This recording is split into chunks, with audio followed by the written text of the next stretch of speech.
Oh, hello, yes. Well, it's another exciting day. We've got another, very exciting reform announcement. Yeah, thought there'd be about three huge announcements this week, and we got the second of them. It's Richard Tice's turn. He's a businessman, you know. He knows all about business, so he knows everything about everything. Is Richard, businessman. Did I mention that? He's a businessman. It's all about business, isn't it? Yes. Anyway, we've got a sneak preview of the sorts of things he's going to be saying today when he sort of went up against Andrew Marr on LBC. And the headlines that came out of that were primarily about the fact that, well, he just thinks that young people are paid too much. 10 quid an hour. It's just way too much money, isn't it? Bah! Anyway, let's just quickly look at that.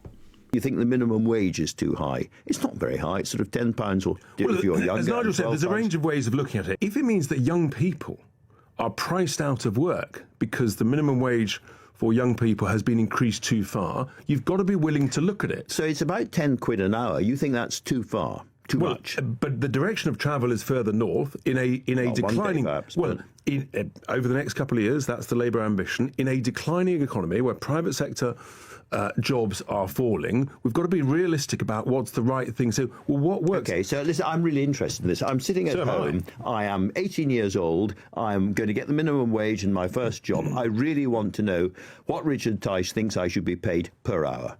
Well, the great thing is to try and make sure that you're not taxed too much. Give me an answer. Come on, Richard. You can give me an answer. I'm not going to give you a per hour, per minute, because we're talking about in 3 years' time or 2 years' time when there's a general election. But right now, you're saying £10 is too much. What I'm going to say to any youngster is we will make work pay.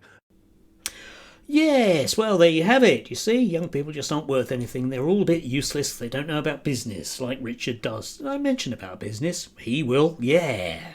Still, I don't know quite where that puts 19-year-old council leaders. Presumably they're just so special that they have to be paid an enormous amount of money, and as was suggested recently, that they need a very highly paid political advisor to advise them because they're still very young. Presumably in that case they do only deserve minimum wage, which is too high anyway, because they mustn't price themselves out of a market, or something. I don't really understand business, not like Richard. But the broader things that he was hinting at is really what I want to talk about today, because it won't work, right? Let's just have a quick look at the beginning of the interview here.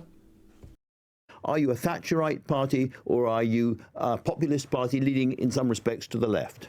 We are a party of reformers and common sense, Andrew, and what Nigel set out today is we are our own people. We're business people, and we will make work pay. We will make risk-taking pay. Risk is a good thing. Small businesses, Nigel focused very strongly on that, but we said very clearly we've got to make substantial cuts in the wasteful spending across the whole public sector. I've already identified some. I'll be talking more on Wednesday about this. So when we make the spending cuts, we make the regulatory cuts, you create growth, then you can afford what we call performance-related tax cuts, but only then. Okay, I am still confused philosophically, but let's leave that to one side and just... Yes, well, there you have it. That's definitely going to, work, isn't it? Yes, because when you make the spending cuts, when you make the regulatory cuts, you create growth. And you may have noticed in the last 15 years that it's exactly what happened, yeah? Because that nice Mr. George Osborne, who was probably a businessman, probably, no, he wasn't at all, which is probably what reason why he fell down. Not like Richard, businessman, yeah. Anyway, yeah, that's what you do when you create growth. It's called the crowding out theory, and you basically create loads and loads of room for business people, like, let's say Baroness Moan or other people like that, to make an enormously large amount of money, and then we're all better off. And you can certainly see the way that that's worked over the last 15 years, and it's been tried over and over again, and it hasn't. Still, Richard is a businessman. He's a businessman and knows all about those kind of things. It's just the usual neoliberal tosh. That's why he didn't, I think, particularly want to call himself a Thatcherite. They do like to quote Thatcher, but Thatcher wouldn't have been very keen on the things that they're doing because it's so obviously destructive. These people are not conservatives. What they want is the freedom to make a lot of money for themselves and their friends, but certainly not your 18-year-old child. Definitely not. Unless, of course, they're the leader of a reform council, which neatly brings us on to reform in power, because now we do have, of course, an example or examples of reform in power. And we can look at the councils and the great spending cuts which they've introduced, which means that everyone's council taxes in reform boroughs or reform councils are going down, aren't they? No. No, they're not. They are just going up the same as everyone else, because the total amount of spending cuts that they've managed to find is basically, according to Darren Grimes, if no one else, basically a pride flag and a pride parade. And that's all you're going to get. Because, unfortunately, because of 15 years of spending cuts, councils basically are cut to the absolute bone. There's nothing else to go without, yes, that deep regulatory cuts, which means, well, basically withdrawing even more of the safety net that people have. And if you think that cutting people's benefits, because by God, today's announcement will be basically suggesting that people in wheelchairs really are costing us too much money. If you think that that's going to revive local economies, I do have, just to use the metaphor, a bridge to sell you.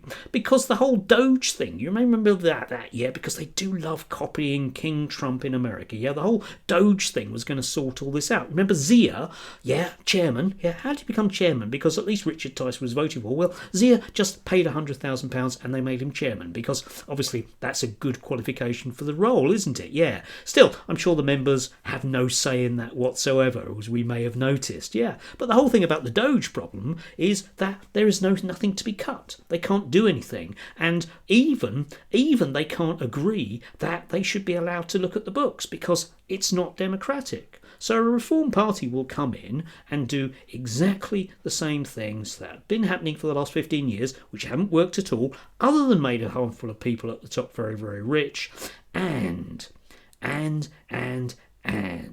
it will get rid of even more of those things that we all rely on. Not Richard, obviously, because he's a businessman. He's a businessman, and businessmen don't rely on things that you and I do. Doesn't use the same hospitals, doesn't use the same schools, and in Richard's case, doesn't even live in the same country, because he doesn't mind Sharia law so long as he's basking in his wealth and doesn't have to bother about it. Still, look forward to his announcement today. I don't think it's going to be anything very special at all. A bit like Richard, unfortunately. Bless him. He's a businessman. Did I mention that? Maybe. Anyway, have a nice day. Better than Richard's, I